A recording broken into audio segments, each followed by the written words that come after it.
All right. Can we get into this UConn Big 12 thing real quick? Like, I don't know.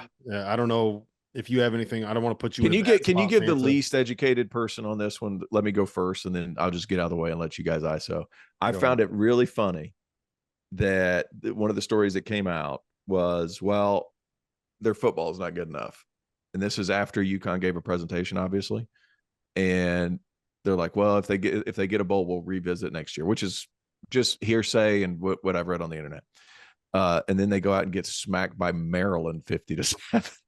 It's not looking good. I think it's ridiculous. I think UConn basketball is in a position that it's in because it's back in the Big East. Now, obviously, being in the Big East isn't going to keep them there, but I do feel like it got them back to a point to where they could be successful again. So I don't want to take anything away, but I also don't know how well this would have gone if they stayed in the American. Does that make sense? So yeah. No, you made the point last year. Yep. The UConn didn't save the Big East. The Big East saved UConn. Like, that's Bingo. why they're at the spot. And Fanta, I know I don't want to put you in a bad spot because of the work that you do with the Big East and with Fox, but if you have anything to add before I kind of go on my little soliloquy here, go ahead. Yeah, I think that what this comes down to is what many have said, but I'll bring up. UConn leadership is looking at the bottom line and a home for football.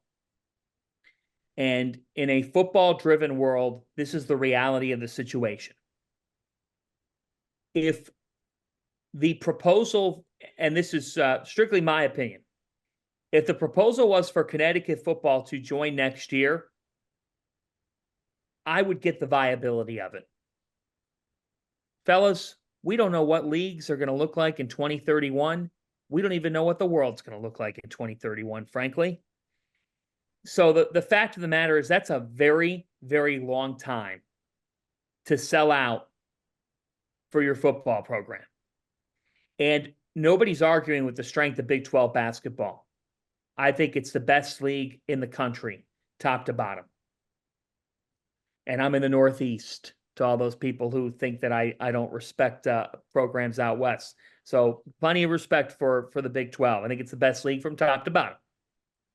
That being said, there's just no way that for Connecticut basketball, for them to have the same amount of presence and juice to their matchups in their league that they currently have in the Big East. The financial aspect, you're not going to get an argument for. But what I would say is this. UConn is in their best basketball home right now. Yes. And there's a reason why they've won back-to-back national championships. And for those who are that concerned about their finances and whether or not they're going to be able to pay people, I would simply counter with, there's a million other schools, some of which are in the leagues that we're speaking of, that are dealing with the same exact problems of how they're going to afford all this. UConn has something going for them that the other places don't. They're a state school, and state budgets dip into the pocketbook all the time and go in that four-letter word that starts with a D and ends with EBT, and they have no problem being in debt. So for Connecticut, do I understand why they're having the conversation? Yeah. Do I blame Brett Yormark for having the conversation? Not in the least bit. Brett Yormark's trying to do what's best for his league. And he wants them for basketball. He wants them for basketball. Brett wants to grow Big 12 basketball in a big way. But it's kind of one of those things where you invite two people to a dinner, guys, and the two people have totally different agendas. And the person in the middle is going to try to reach this collective vision that's his own. To me, this is still a ways from happening. Yeah, and it's not. Look, it's not. If it even does. It's not UConn's decision. Like, there's been plenty of reporting on this. It's going to come down to whether the Big 12 presidents and the people at these schools that are already in that league vote to allow UConn to come in and take a slice of the pie that they already have going, right? And you can get the nitty-gritty financial details and analysis elsewhere. Like that's not my concern, right?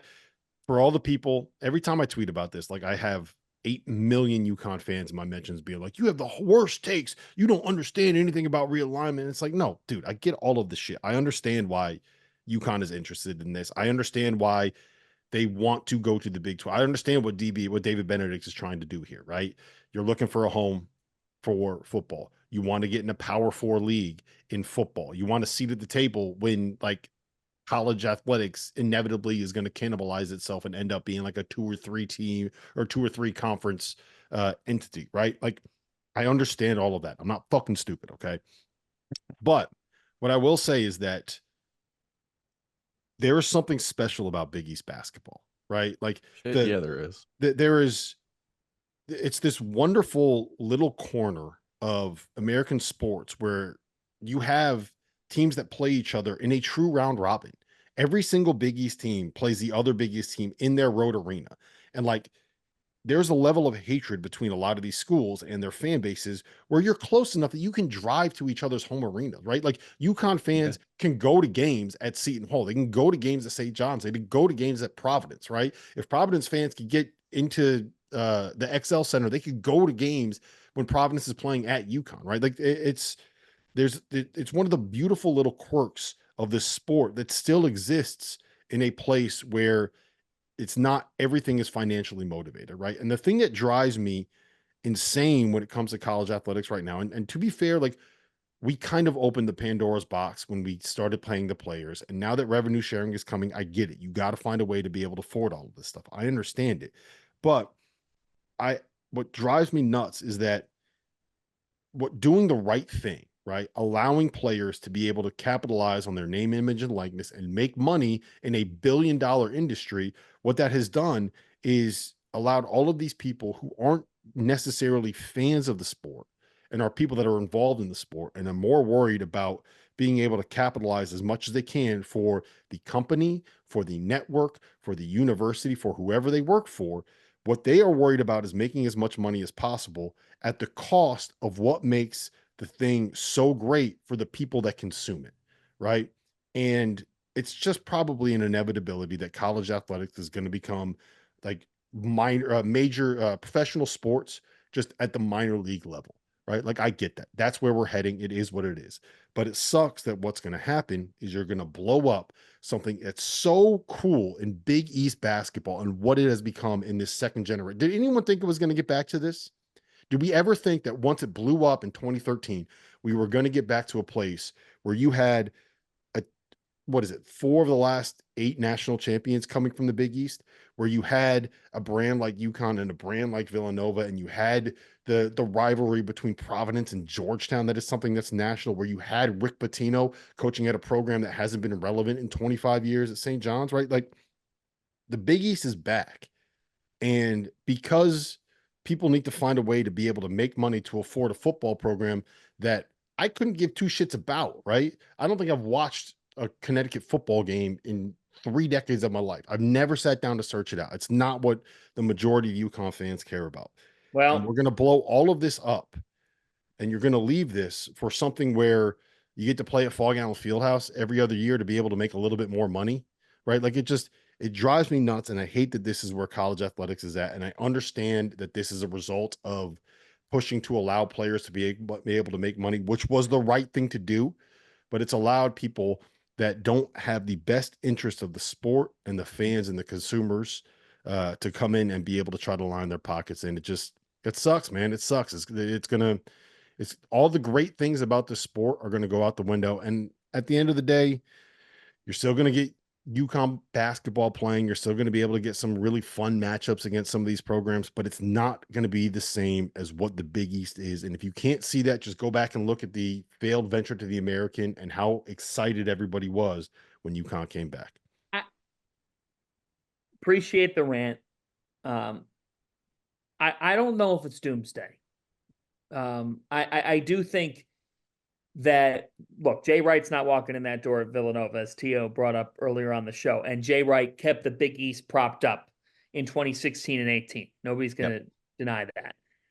But the whole mantra of the Big East is that they've been able to stand the test of time. There's been far worse for the league in its history than if UConn leaves again. it's a big blow.